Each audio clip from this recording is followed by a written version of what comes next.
안녕하세요. 과학탐구 실험이네요. 이번 시간에는 사이펀의 원리와 개형배에 대해서 알아보겠습니다.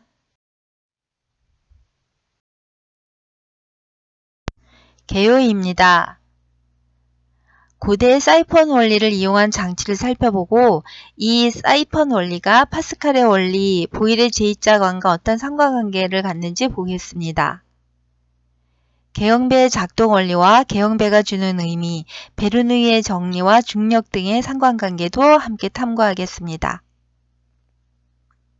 생활 속에서 사이펀 원리를 적용한 사례를 찾아보고 실험을 통해서 사이펀 원리를 이해해 보겠습니다. 고대 그리스 시대라든지 이집트 이렇게 아주 오랜 옛날에는 신들을 많이 이렇게 모셨었지요. 그래서 그 수많은 사람들 이렇게 지도자들이라든가 이런 사람들이 제사장을 두고서 신을 향해서 또 여신을 향해서 이렇게 제사를 많이 지냈었습니다. 이럴 때 헤론이란 사람이 이 신전의 문이 자동으로 열리면서 여신이 이렇게 나타나게 하는 그런 문을 고안을 했습니다. 사람들이 굉장히 놀랬었겠지요. 굉장히 그 신에 대해서 경외심도 갖고 또는 좀 더 믿음이 좀 강화되는 그런 효과가 있었겠지요.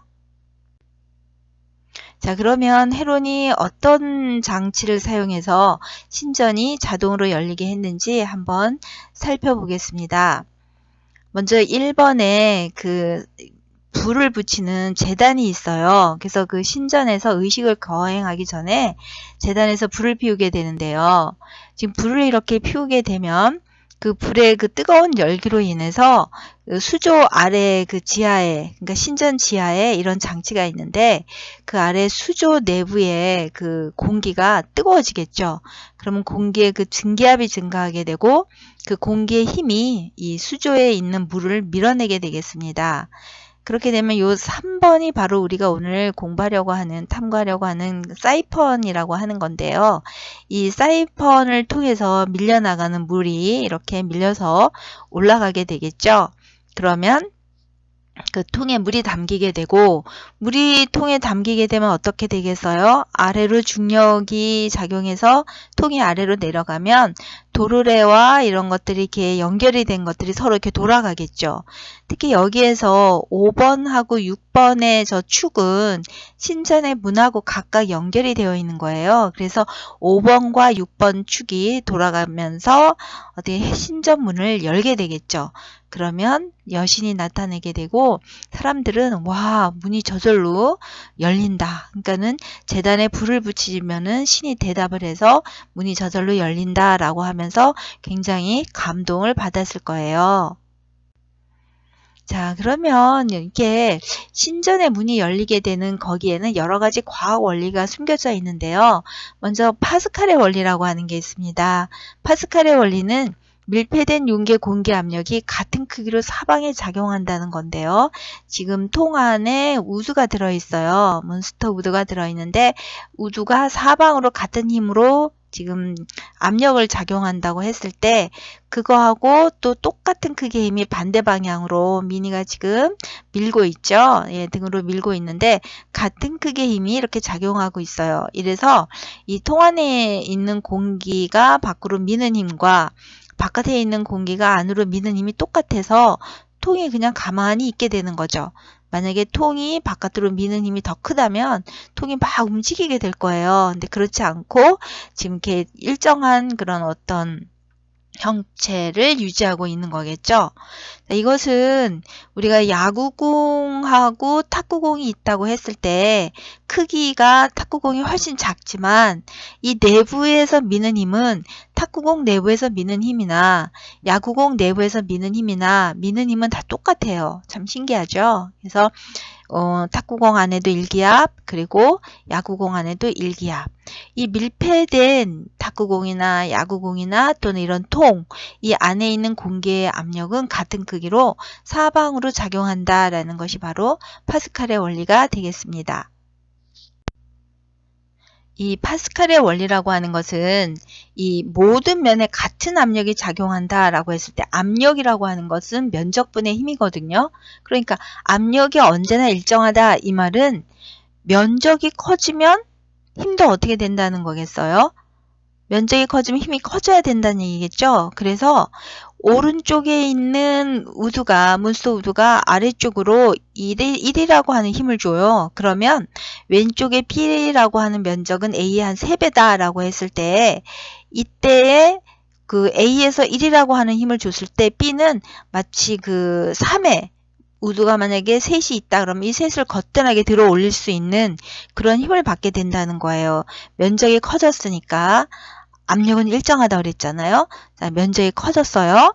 그랬을 때 어떻게 되느냐? 압력은 일정한데 분모에 해당하는 면적이 증가했어요. 그럼 힘도 어떻게 돼야 압력이 일정하게 되는 걸까요? 그렇죠. 힘이 증가해야 되는 거죠. 그래서 면적이 커지면 커질수록 작은 힘으로 그거에 비례해서 압력이 똑같다 그랬으니까 아주 큰 힘을 우리 얻게 되는 그런 일이 있을 수가 있어요. 자, 지금 여기에 주사기가 있는데 주사기 하나에 반대 방향으로 주사기 3개가 연결되어 있죠.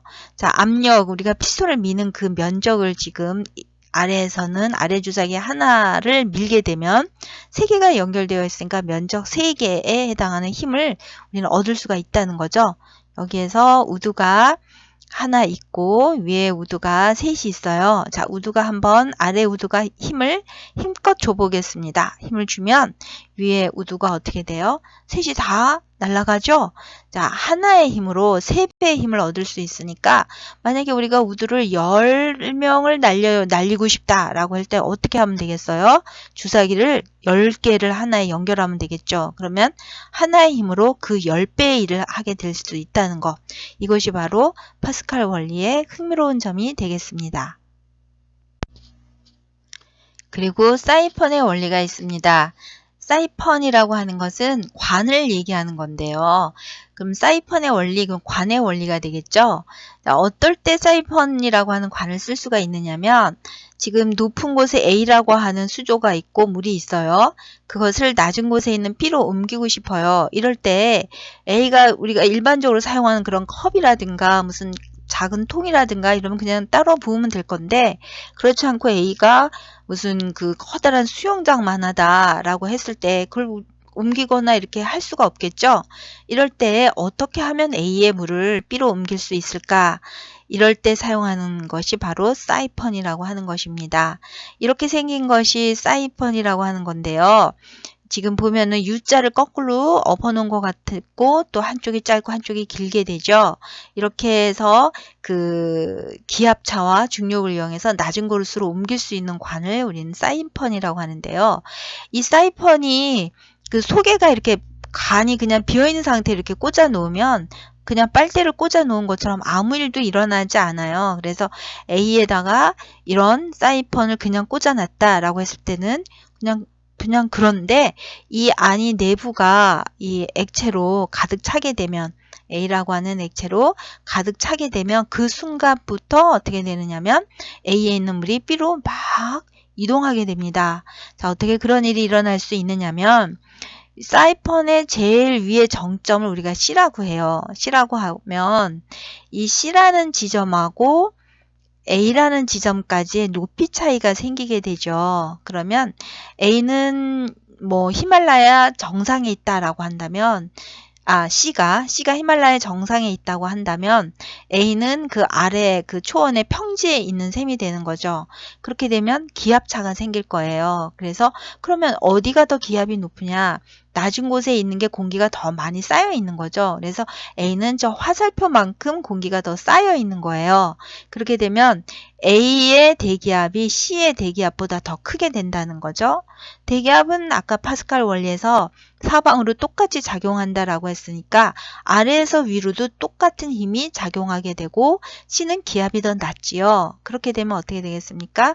이 사이펀 관을 통해서 물이 올라가게 됩니다. 그래서 물이 옆으로까지 이렇게 올라가게 되면 그 다음에 물은 왜 떨어지겠습니까? B로 중력이 작용하죠.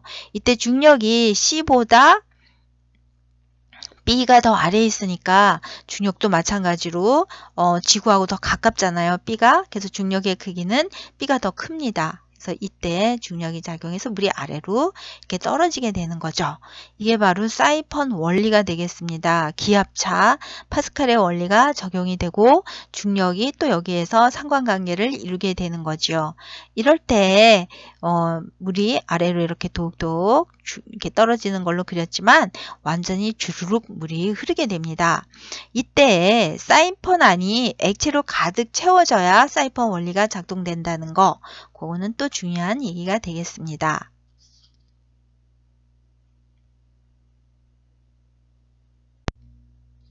이번엔 보일의 제2관 실험을 살펴보겠어요.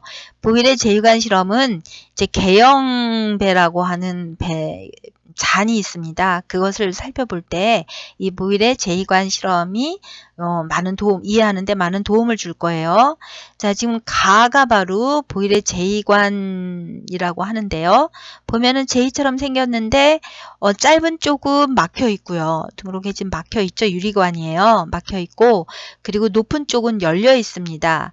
이 높은 쪽에 열려 있는 쪽으로 수은을 넣게 돼요. 수은을 넣게 돼서 지금 나를 보게 되면 수은이 들어가 있는 것이 그 짧은 쪽과 긴 쪽의 높이가 똑같이 들어가 있죠. 높이가 이렇게 똑같이 들어가 있다는 것은 뭐냐면 대기압이 아래로 작용하고 있고, 그리고 대기압이 또 사방에서 파스칼이 얘기했듯이 대기압이 사방으로 같이 작용하고 있다. 자, 이렇게 되면은 지금 제2관 내부에 공기가 있어요. 관의 공기압. 관의 공기압이 어떻게 되냐면 대기압하고 똑같이 1기압이 되겠죠. 왜냐하면 밀어내는 힘이 서로 똑같기 때문에, 밀어내고 올리고 하는 힘이 서로 똑같기 때문에 수은주의 높이가 똑같아요. 그렇기 때문에 막힌 관 쪽에 있는 관의 공기압이 외부 기압하고 똑같이 1기압이 되는 것입니다. 자, 만약에 다처럼 우리가 나에다 수은을 계속해서 더 넣어요. 더 넣어서 다는 어떻게 되냐면 그 막힌 쪽보다 열린 쪽의 수은주가 더 높게 들어가 있죠. 이 경우에 관 공기압은 어떻게 되느냐 한번 살펴보겠습니다. 여기 높이 차이가 생기죠. 높이 차이가 생기면 아까 우리가 사이펀에서 봤듯이 높게 되면 그 높은 것만큼 압력이 더 세게 돼요. 그래서 1기압 플러스 저 높이 차이에 해당하는 수은의 그 무게에 해당하는 기압이 좀 더 작동을 하게 됩니다. 1기압보다 더 큰 힘이 작용하게 되죠. 이렇게 됐을 때 파스칼의 원리가 또 여기서 나옵니다. 기압은 사방이 똑같다. 아래에서도 더 큰 힘으로 밀어주게 되겠죠. 아까 1기압보다는 더 큰 힘으로. 물론 여기 다에서는 아래로 내리나 위로 올리나 똑같은 힘이 되겠습니다. 자, 그렇게 되면 그 닫힌 관에서도 얘하고 똑같이 서로 다 똑같이 이렇게 작동을 하겠습니다. 그러면 관 공기압은 어떻게 되겠습니까? 막힌 쪽의 관 공기압은 1기압보다 커지게 되는 거겠죠. 이게 보일의 제2관 실험이에요. 그래서 부피가 커지면 압력이 작은 거고, 압력이 커지면 부피가 작다 이 말인데요. 보일은 이 실험을 통해서 관의 공기압이 나에 비해서 다가 커졌잖아요. 그러면 그 나의 막힌 쪽의 공기 부피가 다의 막힌 쪽의 공기 부피보다 더 크다라는 것을 실험을 통해서 알아낸 그런 내용입니다. 이것이 우리가 지금 개영배라고 조금 이따 할 건데 그걸 이해하는데 많은 도움이 될 거예요. 증가한 수은 높이에 해당하는 압력만큼 공기가 커진다. 자, 지금 계속 몇 번 얘기가 지금 나왔는데 개영배죠. 개영배라고 하는 것은 뭐냐면 경계한다는 거예요. 뭘 경계하느냐? 가득 찬다는 걸. 가득 찰 영자거든요. 그래서 가득 차는 것을 경계한다. 그러니까 너무 많은 것을 경계한다. 적당하지 않고 지나치게 많아지는 것을 경계한다. 배라고 하는 건 잔배가 돼서 지나치게 많아지는 것을 경계하는 잔이다 이런 뜻이거든요. 그래서 그 컵을 보면 컵 내부에 무슨 기둥 같은 게 들어있어요. 우리가 일반적으로 이렇게 컵을 보게 되면 그냥 저런 기둥이 없잖아요. 그런데 개영배는 저 안에 저렇게 작은 기둥이 들어가 있습니다. 그래서 그 기둥의 높이가 한 7알 정도? 전체 높이 한 70%에 해당하는 높이까지 잔 컵의 그 높이의 한 70%에 해당하는 데까지 높이가 올라와 있습니다. 이 개형배는 그 고대 유럽에서는 그 피타고라스라는 사람이 처음에 이렇게 개형배를 만들었다고 하고요. 동양에서 보면은 고대 중국의 제나라 황공이 개형배를 만들었다라는 얘기가 있습니다. 우리나라에서는 그 조선시대 실학자인 하백원인과 그리고 도공 우명옥이라는 분이 거의 동시간대에, 그러니까 뭐 누가 먼저다라고 지금 드러나진 않았지만 거의 비슷한 시기에 만들지 않았나라고 생각하고 있다고 합니다. 자, 개형배는 그러면 이 원리가 무엇이냐, 어떻게 해서 그 가득 참을 경계한다는 거냐라는 거를 한번 하나씩 살펴보겠습니다.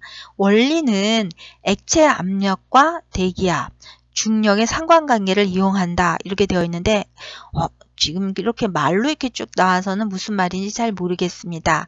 우리가 1번부터 한번 살펴보겠어요.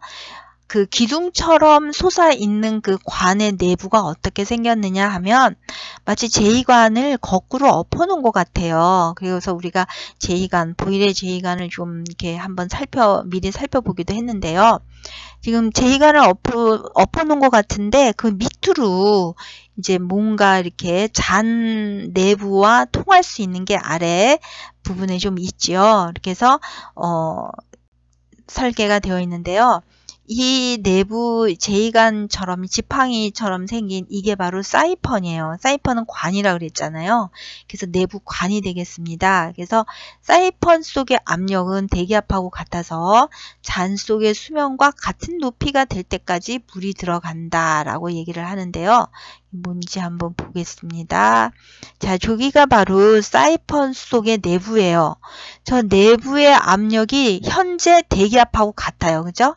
현재 대기압하고 같아서 개형배 안의 물을 사이펀의 정점보다 낮게 채우면 사이펀 속의 공기압인데 이제 1기압이죠. 자, 아래서도 1기압 작용해요. 근데 개형배 문을 이렇게 낮게 채우게 되면 어떤 일이 생기냐면 압력이 똑같으니까 잔 속의 물이 이 안으로 이렇게 들어가서 높이가 똑같아요. 그래서 J자 관처럼 생긴 그 사이펀 안의 물의 높이나 그리고 이 잔 안의 그 물의 높이나 똑같아지는 거죠. 자, 이번에는 세 번째를 살펴보겠습니다. 세 번째는 개형배 물이 그러면 3번을 보겠는데요. 개형배 안에 물이 사이펀의 그 정점보다 이렇게 높아졌죠. 그러니까 그 지팡이 모양으로 생긴 사이펀 관보다 물이 더 많아졌어요. 이렇게 높이 채워졌을 때에는 어떤 일이 생기느냐라는 말인데요. 자, 이때는 지금 사이펀 내부와의 압력차가 생겨요. 사이펀 내부는 관 안에는 지금 현재 파란 점선이 나타난 데까지잖아요. 그런데 잔 안에는 물의 높이가 더 높아요.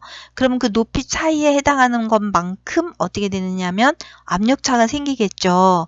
그럼 압력차가 생기면 이 물이 압력이 더 커지니까 안쪽으로 밀려 올라가게 된다는 거예요. 그래서 물이 사이펀 위로 밀려 올라가고요. 밀려 올라간 물은 이 위로 올라간 물은 또 중력이 작용하죠.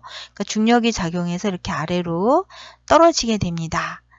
자, 그러면 네 번째는 어떻게 되는지 한번 보겠습니다. 물이 거의 빠져나갔어요. 이렇게 물이 거의 빠져나가게 되면 그 다음에 어떻게 되느냐? 지금 그 내부 사이펀 관이 네 번째 그림을 보시면 되겠어요. 진공이 되죠. 진공. 진공 상태가 되면 어떻게 돼요? 내부에 비해서 대기압이 지금 현재 1기압이다 라고 작용하는데 그 대기압에 비해서 사이펀 내부에 물이 거의 빠져나가고 진공이 되게 되면 자동적으로 물이 압력이 높은 곳에서 낮은 곳으로 작동하니까 물이 밀려 올라가게 되겠죠. 밀려 올라가서 그 남아있던 그 물까지 마저 이렇게 빠져나오게 됩니다. 그럼 어디까지 빠져나가느냐 하면 이 물이 자 1번 잔으로 한번 시선을 돌려볼까요?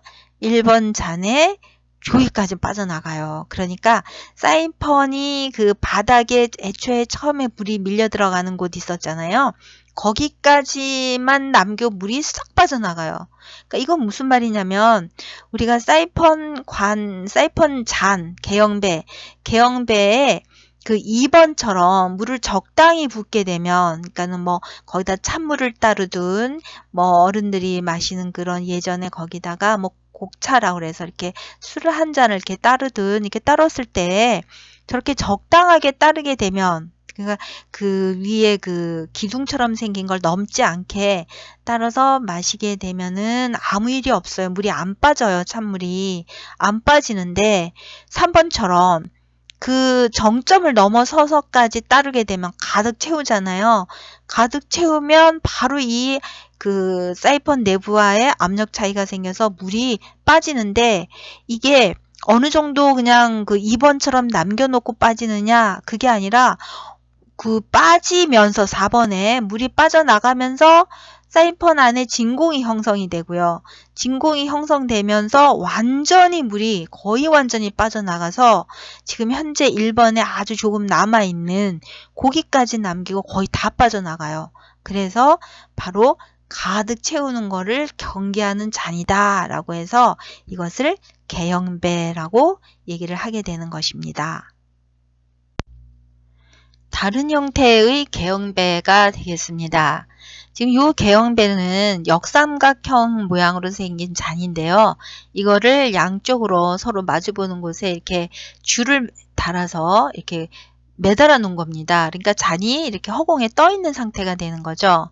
그럼 제일 왼쪽에 가잔을 보게 되면 속이 비어 있는 상태예요. 속에 아무런 그런 찬물이라든가 곡차라든가 아무것도 들어있지 않게 되면 위가 무겁기 때문에 저렇게 자동적으로 기울어지게 되겠죠. 그래서 이 부분이 무거우니까 저절로 이렇게 처지게 되는 겁니다. 그런데 이제 여기에 그 나처럼 어느 정도, 그러니까 이 안에 뭐 이렇게 찬물을 가득 채운다 이게 아니고 한 70% 정도로 이 안에 내부에 액체를 담아주게 되면 어떻게 되느냐? 윗부분은 그 잔의 무게가 무겁지만, 그리고 아랫부분은 잔의 무게는 가볍지만 그 안에 액체가 채워지잖아요. 그래서 전체적으로 봤을 때는 이게 균형을 맞추게 되겠어요. 그래서 무게중심이 똑바로 서게 되겠죠. 이렇게 될 때, 그러니까 한 70% 정도로 잔을 이렇게 적당하게 채우게 되면 이 잔이 똑바로 서게 됩니다. 자, 그런데 만약에 여기에 70%가 아니라 너무 많이 가득 이렇게 담게 되면 어떻게 되겠어요? 위아래나 내용물이 똑같이 들어있게 되는 거니까 위가 더 무거워지겠죠? 그래서 이럴 때는 잔이 어떻게 돼요? 뒤집어져요. 뒤집어져서 다처럼 완전히 다 쏟아버리게 되고 내부가 완전히 벼버리게 됩니다. 비어버린 잔은 다시 어떻게 되겠어요? 갓처럼 또 저렇게 비스듬해지게 기울어지겠죠. 그래서 이게 뭐냐면 가득 참을 경계한다. 그러니까 가득 참을 경계하고, 그 제나라, 중국의 제나라 황공은 이런 잔을 옆에 두고서, 오른편에 두고서 항상 마음을 가다듬었다고 합니다. 마음에 어떤 욕심이 일어나거나 너무 많이 되는 것도 문제지만 또 너무 부족해도 속이 비어 있어도 문제가 되는 거죠. 그래서 적당함을 유지하려고 옆에다 두고서 항상 그 마음을 다스렸다고 합니다. 그래서 그거를 유자지기, 그러니까는 옆에 두고 보는 그런 기기라고 해서 유자지기라고도 한다고 합니다. 자, 베르누이 정리와 개영배에 대해서 한번 살펴보겠는데요. 베르누이 정리라고 하는 거는 유체의 속력이 증가하면 유체 내부의 압력이 낮아지고, 그러니까 유체가 그냥 빨리 가잖아요. 그러면 유체 내부 압력이 오히려 낮아진다고 합니다. 이거 여러분이 그 골목길에서 바람이 불 때 이런 거를 좀 느껴볼 수가 있어요. 자, 그 다음에 유체의 속력이 감소하면 유체 내부의 압력이 증가한다. 이런 게 있어요. 자, 지금 그 병처럼 생긴 어떤 통로가 있습니다. 통로가 있는데 지금 병의 하부에 해당하는 부분은 넓은 통로가 될 거고, 그리고 병의 그 입구, 목에 해당하는 부분은 좁은 통로가 되겠죠. 이 안에 이제 공기나 또는 유체라고 하는 거는 뭐든지 이렇게 흐르는 그런 어떤 상태를 얘기를 하는 거죠. 그래서 공기라든가 또는 뭐 흐르는 물 이런 것도 괜찮아요. 어떻든 이 안에서 흐를 수 있는 뭔가의 흐름이 생기게 된다면 지금 여기 보면은 지금 비니가 셋이 있어요. 그쵸? 자, 셋이서 이렇게 이 안에 흐르게 되고 지금 좁은 통로는 어떻게 되냐면 비니가 하나씩 이렇게 지나갈 수밖에 없겠죠. 저렇게 흐르게 되겠죠. 이랬을 때 이 병 내부에서 병 바깥을 향해서 받는 압력은 좁은 통로에서는 하나만이 압력을 주게 되니까 압력이 낮아지고 넓은 통로에서는 셋이서 그 내부 벽에 압력을 가하게 돼요. 그래서 압력이 높아지게 된다는 거죠. 그래서 셋이 지날 때는 뭐 천천히 셋이 넓은 데를 지나가니까 느리게 갈 수밖에 없는 거고 그 다음에 좁은 통로에선 셋이서 일렬로 지나가니까 빨리 지나가게 된다는 거죠. 그래서 빨리 좁은 통로에서는 빨리 지나가게 되면 그 내부 압력이 낮아지고 그리고 넓은 통로에서는 천천히 지나가기 때문에 내부 압력이 높아진다. 이게 베르누이 정리예요. 이거는 갑자기 왜 나왔느냐. 자, 다 이유가 있어서 또 베르누이 정리가 나왔겠죠. 자, 다시 한번 점검해 보면 유체 속력이 감소하면 이제 넓은 곳이죠. 넓은 곳을 지나가면 우리가 그 바다처럼 이렇게 갑자기 좁은 곳을 오다가 바다처럼 이렇게 넓어지게 되면 물살의 속력이 느려지잖아요. 그래서 넓은 곳에 오면은 유체 속력이 느려집니다. 이렇게 느려지면 그 내부에서 바깥으로 향하는 압력은 높아진다는 거예요. 그리고 이렇게 넓은 곳을 이렇게 흐르다가 갑자기 폭포처럼 좁은 그 폭포를 이렇게 얘네들이 지나가야 된다. 이러면 물살의 속력이 굉장히 증가하겠죠. 예, 증가하게 되면 이 속력이 증가하게 되면 그냥 스쳐서 가버리기 때문에 내부에서 바깥을 향하는 압력은 굉장히 낮아지게 돼요. 아, 이것이 사이펀관하고 어떤 관계가 있을까? 한번 개형배와 그리고 사이펀을 여기에 이제 한번 불러와 보겠습니다. 한번 비교해서 한번 보기로 해요. 지금 개형배, 오른쪽에 이 개형배에 지금 핫핑크 색깔로 나타난 그 부분 있죠? 그 부분은 바로 개형배 안에 그 잔해 부분에 해당하는 거고 넓은 통로, 그러니까 병에서 봤을 때는 넓은 통로에 해당하는 거고요. 그 아래에 우리 사이펀으로 봤을 때, 사이펀에서 봤을 때는 바로 이 부분에 해당하겠습니다. 여기가 이제 그 개형배 안에 넓은 부분이다 라고 우리가 생각을 하고요. 그 다음에 좁은 부분은 어디가 되느냐면 개형배 안에 그 사이펀이 되겠죠. 저 사이펀 안에가 좁은 부분이 되는데 그 좁은 부분이 U자간에서는 어디에 해당하느냐? 바로 이 부분에 해당한다고 보겠습니다. 그러면 그 개형배의 그 넓은 통로, 그러니까 지금 U자간에서 이 넓은 통로는 여기에 해당하는 거고, 그리고 개형배 안에 사이펀관의 그 고기는 바로 그 병의 그 좁은 통로에 해당하는 거죠. 자, 이럴 때 어떤 일이 생기느냐면, 자, 봅시다. 개형배 안에 물이 잔에 있던 물이 사이펀 안으로 들어가게 되죠. 왜 그래요? 넓은 부분은 어떻게 된다 그랬어요? 넓은 부분은 유속이 감소되고 대신에 압력이 높아진댔죠. 그럼 사이펀 내부는 압력이 낮아지는 거잖아요. 좁은 부분이니까. 그러니까 이 물은 어떻게 돼요? 압력이 높은 곳에서 압력이 낮은 곳으로 물이 이동하게 되잖아요. 그래서 개형배 안에서 물이 저렇게 꺾어진 핫핑크처럼 저렇게 물이 안으로 쑥 들어오게 된다. 이 얘기입니다. 자, 그래서 그 넓은 통로에 있는 물이 이렇게 쭉 이동을 해서 물기둥 높이가 낮아지게 되고 좁은 통로는 그 사이펀 이렇게 물기둥의 높이가 높아지게 된다라는 것을 우리가 비교해서 살펴봤습니다. 유체 속력과 유체 내부 압력은 서로 반비례한다 라고 생각하면 되겠죠. 유체 속력과 유체 내부 압력은 반비례한다. 또 유체 속력은요, 내부가 넓으냐 좁으냐에 따라서 또 반비례하죠. 내부가 넓으냐 좁으냐에 따라 반비례한다. 자, 잘 기억하면 좋겠어요.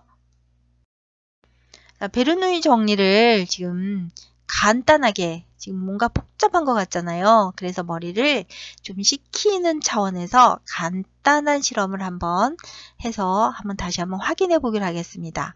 종이의 이 움직임을 보려고 하는 거예요. 그래서 양손에 종이 테이프 끝을 하나씩 들고 그리고 종이가 서로 몇 센티미터 떨어지도록 잡아요. 이때 너무 많이 떨어지게 한 십몇 센치 이렇게 떨어지게 잡아서는 이 결과를 보기가 어렵고 한 몇 센치 정도만 떨어지도록 이렇게 잡으면 되겠습니다.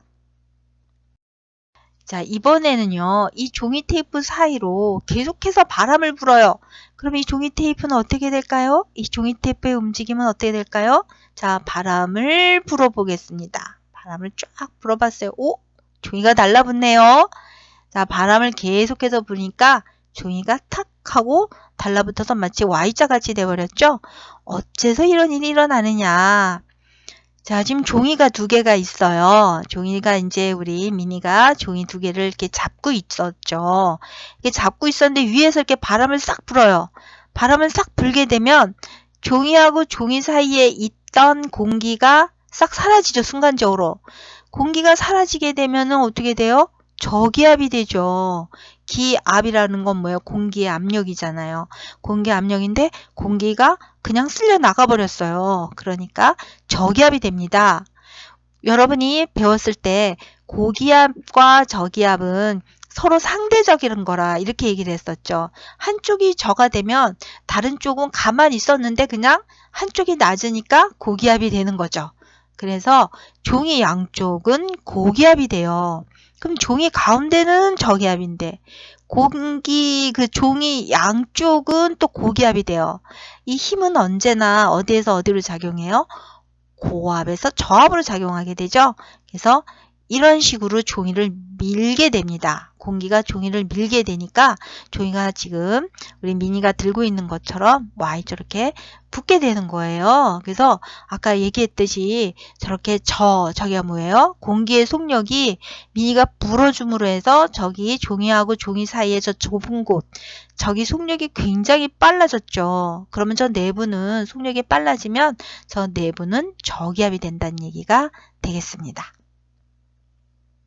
종이가 서로 맞붙었어요. 자, 이번엔 두 개의 풍선 사이로 바람을 불면 풍선은 어떻게 될까요? 라고 하는 건데 이건 우리가 앞에서 했으니까 금세 답을 알겠죠? 여기서 선생님이 답을 말해주면 그거는 여러분에 대한 신뢰가 될 것 같아요. 자, 통과! 자, 베르누이 정리를 이용한 빨대 분무기가 되겠습니다. 요거는 지금 어떻게 하고 있냐면 빨대가 지금 꺾여 있죠. 그 꺾여 있고 그 꺾여 있는 것 중에 긴 쪽에서 빨대 끝을 향해서 바람을 세게 불면 이게 어떤 현상이 일어나느냐라는 거예요. 자, 베르누이 정리에 여기에는 파스칼의 그 원리에 여러 가지 또 항상 우리가 과학에 보면 어떤 하나의 원리로 작동할 때도 있지만 중력이나 파스칼이라든가 베르누이라든가 보일의 제2자간이라든가 이런 것들이 같이 한꺼번에 적용이 돼서 서로 상관관계를 이루는 그런 것들이 많이 있습니다. 자, 지금 빨대가 꺾인 부분에 지금 꺾인 부분을 보세요. 구멍을 쫙 냈죠. 구멍을 내고 오른쪽에 빨대 끝을 3개 이렇게 불려고 하는데 그 전에 대기압을 먼저 설명해야 되겠네요. 빨대 끝을 잘라냈어도 대기압은 사방이 다 똑같이 작용한다 했으니까 위에서 누르는 거든 아래에서 올리는 거든 다 똑같겠죠. 압력은 다 똑같아요.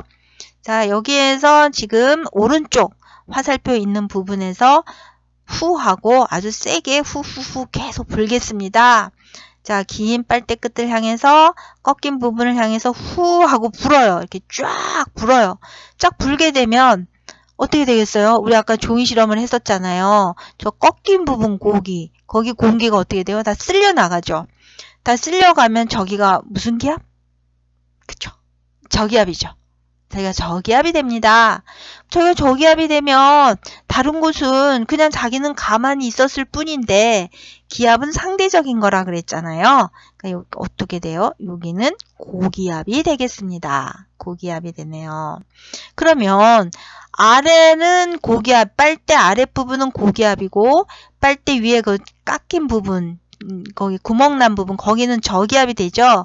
그럼 물이 어떻게 돼요? 저 빨대를 향해서 올라가겠죠. 고에서 저로 압력이 작용하니까 어떻게 돼요? 위로 쭉 올라가게 됩니다. 쭉 올라가게 되죠. 물이 쭉 올라갔는데 물이 저기 위로 쭉 올라갔는데 오른쪽에서 빨간 화살표 어떻게 돼요? 계속 불고 있잖아요. 계속 불고 있으니까 올라간 물이 어떻게 돼요? 올라간 물이 끼면서 분사가 되는 거죠. 그래서 빨대 분무기가 만들어지게 되는 겁니다. 그래서 베르누이 정리 여기 적용되죠. 파스칼의 원리 어디나 다 사방으로 작용하는 거 이렇게 적용이 되는 거죠. 그래서 빨대 분무기가 이런 식으로 분무가 되는 그런 현상이 일어나게 되는 겁니다. 자, 그러면 생활 속의 사이펀의 원리를 한번 살펴보려고 하는데요.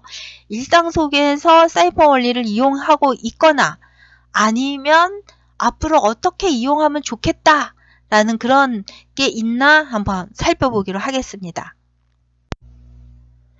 모카포트와 사이펀 커피인데요. 어느 쪽이 모카포트일까요? 하면 왼쪽에 있는 게 모카포트가 되겠고요.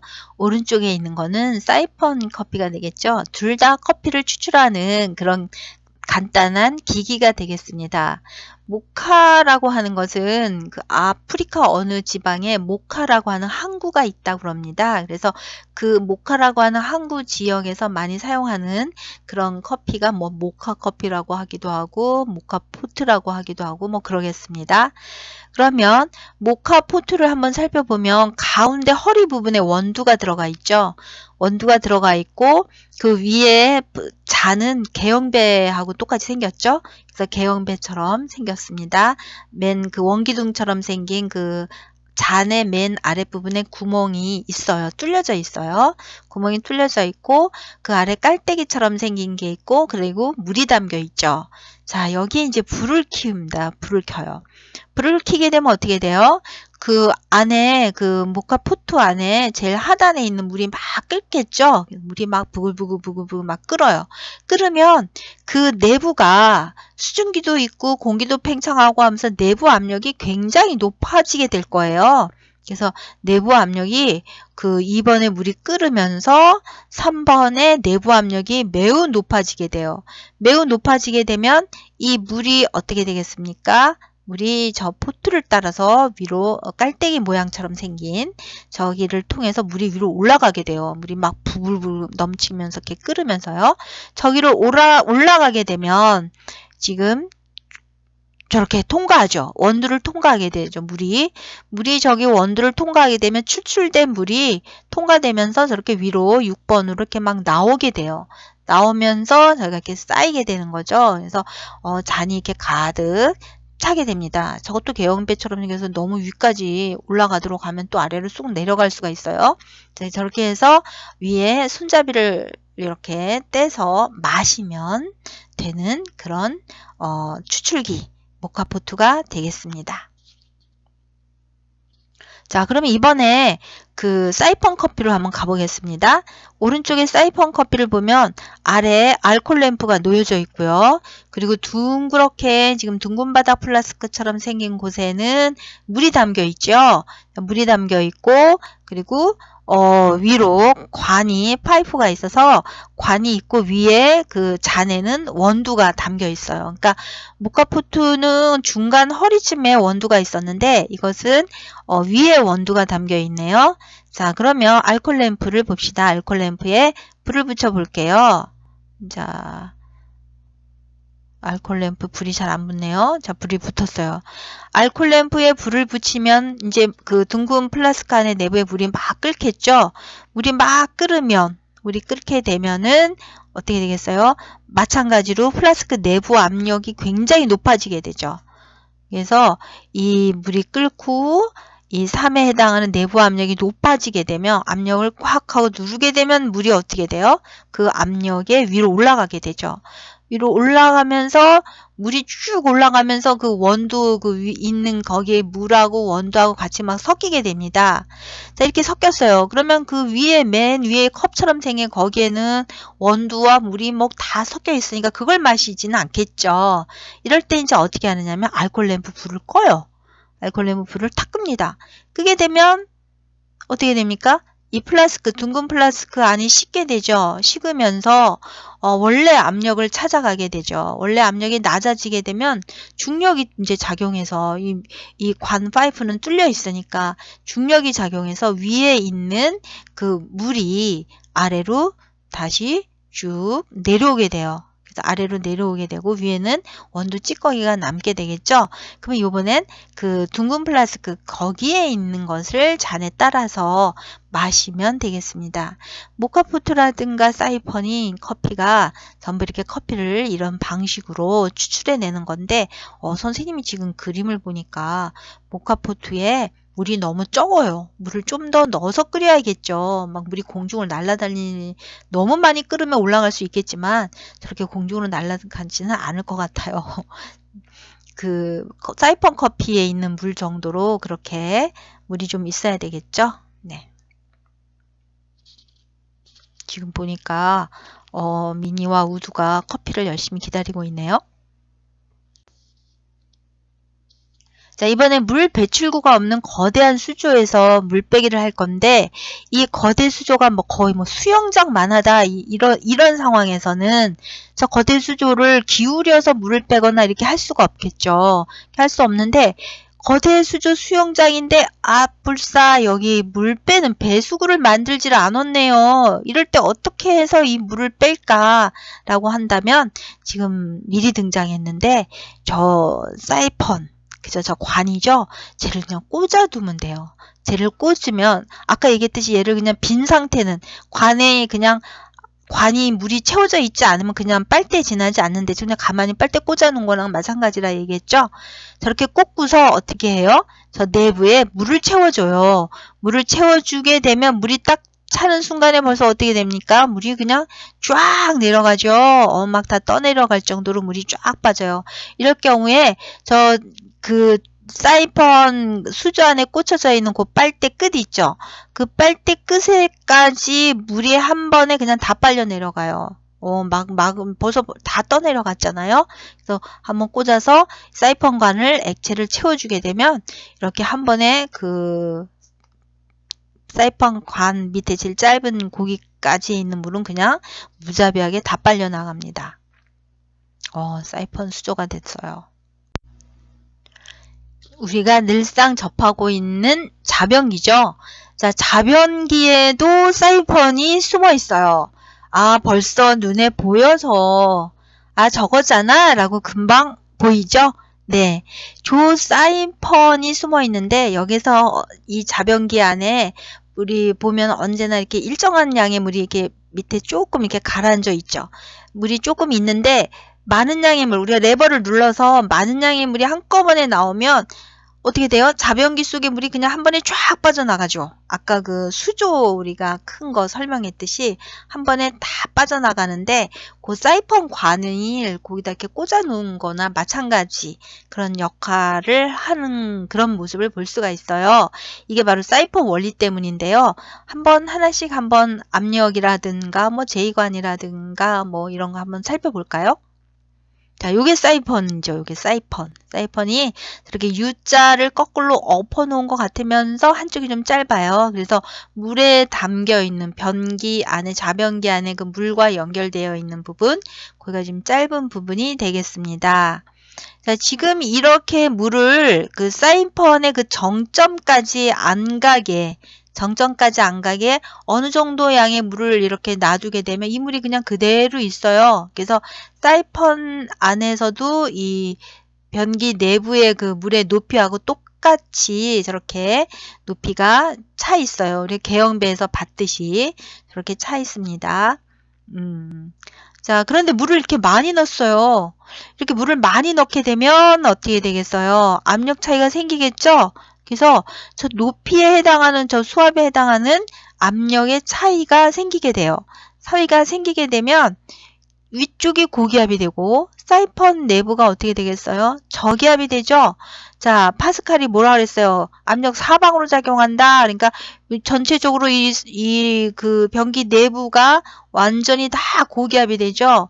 압력은 고에서 저로 이 유체를 이동하게 되니까는요. 여기서 저렇게 물이 채워지면서 물이 저렇게 빠져나가는 거예요. 어디까지 물이 싹 빠져나간다고요? 사이펀의 그 짧은 쪽 하단 있는 데까지 물이 쫙 내려간다는 거죠. 그러니까 원래 그 파란 선, 원래 점선 그거보다 물이 더 많이 낮게 그냥 쫙 빨려나가게 되는 그런 현상이 일어나게 되는 겁니다. 아, 자변기에도 저렇게 사이펀이 숨어 있었네요.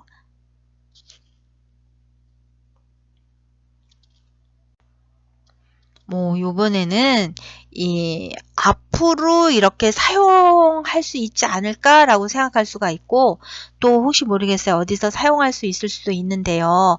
농어촌 연구원에서 이렇게 연구를 하고 있다고 합니다. 지금 저수지가 있어요. 그리고 뚝이 있어요. 뚝이 있는데, 이 뚝에 어떤 커다란 공사를 하지 않더라도 저수지에 있는 저 물을 우리가 뭐 농업용수라든가 어떤 생활용수 이런 걸로 사용할 수 있지 않을까라고 생각한다면 어떻게 하면 되겠어요? 그쵸. 여러분은 이제 사이펀 이제 머릿속에 잘 들어올 거예요. 그래서 여기다 이렇게 사이펀 관을 연결을 하면 되겠다. 저수지에 저렇게 사이펀 관을 짧게 묶고 그리고 쭉 파이프를 이렇게 연결하면 되니까요. 무슨 대형 공사비가 들어가는 거 아니죠? 우리가 뭐 댐을 만들듯이 그렇게 큰 돈이 들어가지 않더라도 관을 이렇게 연결해서 저기 수로에까지 오른쪽 아래에 있는 그 수로까지 연결해 주면 어떻게 된다고요? 물이 이렇게 그냥은 안 오겠죠. 저 사이펀 안을 처음에는 이렇게 마중물이라고 옛날 그 펌프에서는 마중물이라고 그랬는데 마중물을 해서 관을 한번 채워줘요. 관을 채워주게 되면 이제 저수지 물이 저쪽으로 막 이렇게 쫙 가만히서 막 넘어가겠죠.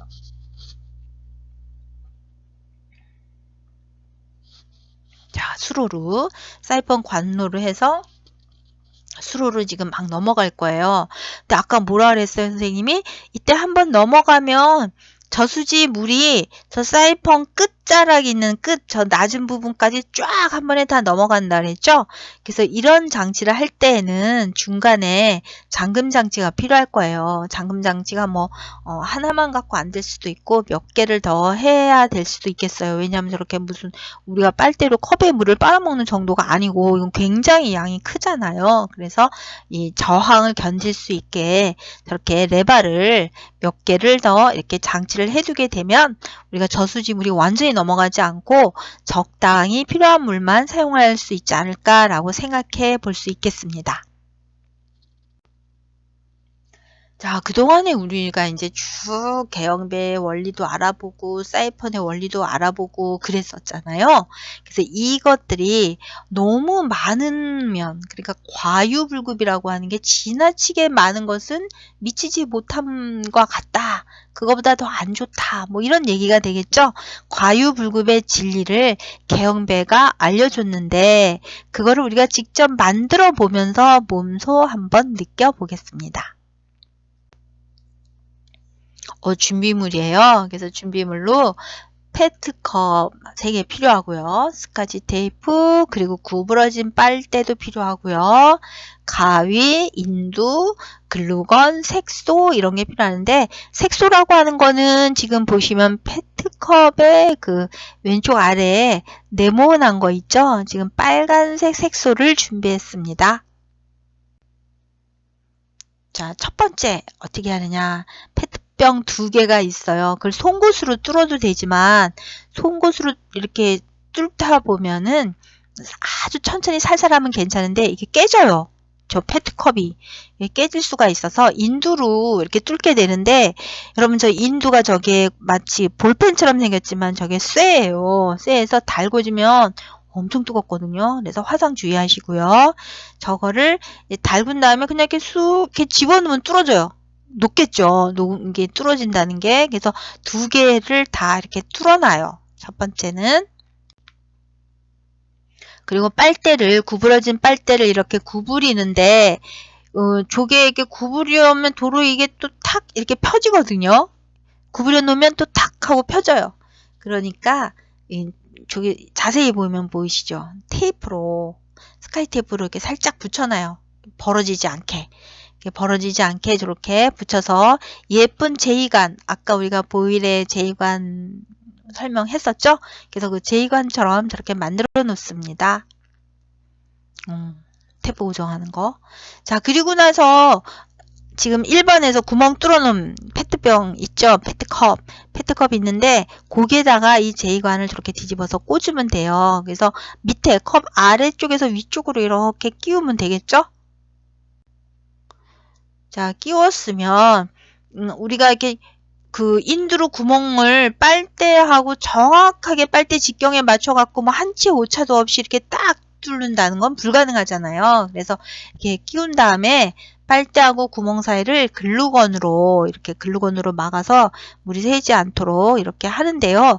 이때 조심할 거는 글루건 저것도 인도처럼 만만치 않아요. 뜨거운 게. 그래서 잘못하면 빨대 구멍 뚫리고 페트병 녹여내고 막 이러면 또 다시 처음부터 해야 돼요. 그러니까 조심해서 닿지 않게 글루건만 이렇게 살살 돌리게 그렇게 하고 얘가 이제 굳을 때까지 기다리는데 굳을 때까지 선생님이 기다려 보니까는요, 빨대가 서서히 아래로 내려가더라고요.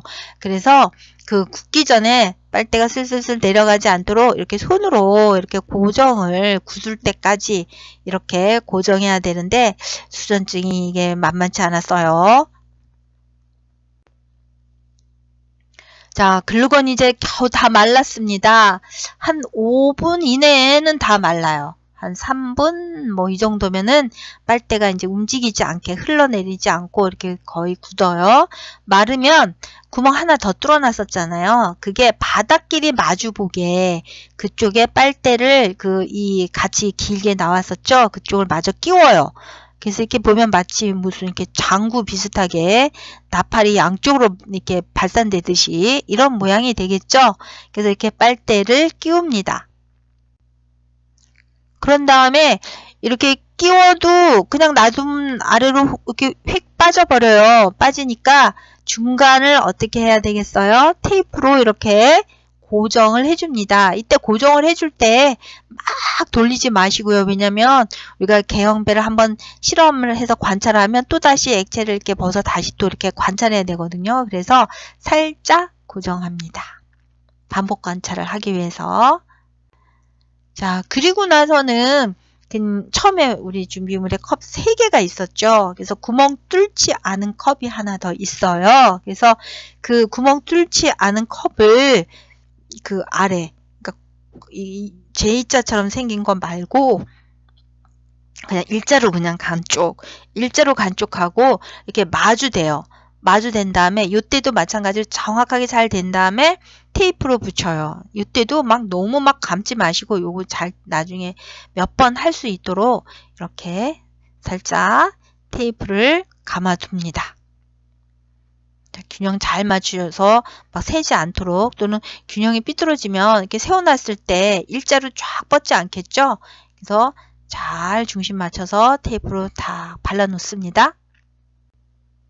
그런 다음에 이제 그 색소를 물에다가 이제 타야 되는데 아까 저 네모난 거 저게 빨간 색소예요. 그래서 이제 또 다른 컵 하나에다가 우리가 이 색소를 탔더니 이렇게 새빨갛게 예쁘게 나왔네요.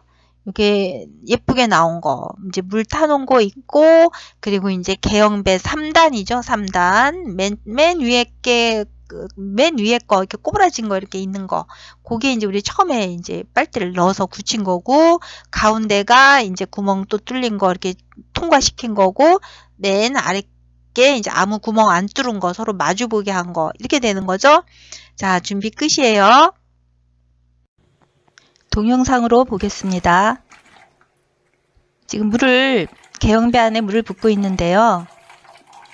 지금 물을 쭉 이렇게 따르고 있는데 위에 그 사이펀 정점까지 아직 물이 가고 있지 않아요. 이럴 때는 어떻게 되냐면 빨대 끝을 봤을 때 아무런 변화가 일어나고 있지 않죠? 물이 전혀 빠지지 않고 컵 안에 그냥 물이 채워질 뿐입니다. 지금 현재 보면 살짝 그 사이펀 정점이 약간 노출되어 있잖아요. 저 상태가 됐어도 물이 빠지지 않아요. 그러면 좀 더 물을 많이 넣었을 때 어떤 현상이 일어나는지 또 이제 영상으로 살펴보겠습니다. 이번엔 물을 가득 채웠네요. 자, 가득 채우면 어떤 일이 일어날까요? 물이 아래로 내려가고 있습니다. 빨대 끝에 붉은 물줄기가 연결이 되니까 마치 하나의 빨대처럼 그렇게 길게 연결돼서 물이 내려가는데 사이펀이 노출됐습니다. 사이펀 정점이 노출되고 물이 쭉 내려가고 있는데 어디까지 물이 내려갈까요? 자, 어디서 멈출까요? 네, 지금 멈췄네요. 동영상으로 본 내용을 간단히 정리해 보겠습니다. 자, 물을 천천히 계속 부으며 일어나는 현상을 관찰해 보겠는데요. 사이펀 정점까지는 계속해서 아무 일도 안 일어나고 물이 채워지고 있어요. 그래서 그 맨 위에만 지금 붉은색의 물이 있고 중간 컵이라든가 아래 컵에 아무것도 지금 어떤 변화가 일어나지 않고 있죠. 자, 이번에 맨 위까지 지금 정점을 넘어서서 붉은 물을 벗어요. 그랬더니 지금 막 쏟아지고 있어요. 그래서 그 중간에 있는 빨대를 통과해서 아래까지 빨간물이 쭉 이어지고 있죠. 사이펀을 넘어서자마자 지금 이런 현상이 일어나고 있는 겁니다. 자, 물이 어디까지 내려가느냐 하면 여러분 자세히 보면은 보이시죠? 어디 가서 딱 멈췄어요. 지금 가운데 사진을 보면 빨간색 선이 아래까지 쭉 이어지잖아요. 빨간 물이 빨대를 통과해서도 빨간 물이 쭉 이어지고 있는데 오른쪽을 보면 그 빨대에서 물이 끊어져서 더 안 내려가고 있죠. 근데 그 끊어진 물이 맨 위에 그 사이펀 쪽을 보게 되면 짧은 그 빨대 끝 거기까지는 다 내려가요. 거기까지 다 내려가고 그게 이제 멈추는 곳에서는 이제 물이 멈추게 되는 거죠. 자, 우리가 지금까지 뭐 개영배를 봤다든지 그리고 뭐 좌변기를 봤다든지 또는 그 수조 이런 데서 본 것처럼 저 사이펀 끝에서 까지는 물이 쫙 다 빨려나가요. 그러니까 차라리 처음부터 그냥 이렇게 제일 왼쪽처럼 저 정도 왼쪽에 있는 잔처럼 저 정도 적당하게 저렇게 있을 때는 괜찮은데 저렇게 너무 가운데처럼 너무 많이 담게 되면 처음만큼도 없게 되는 거죠.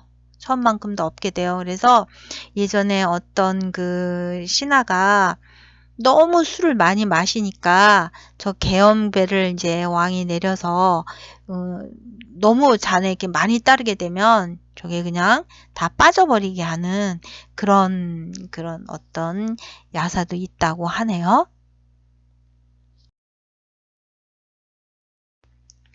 자, 지금까지 사이펀의 역사와 사이펀의 원리에 따른 여러 가지 과학 원리들이 적용된 사례를 알아보고 계엄배를 만들어 보았습니다. 여러분 수고하셨어요.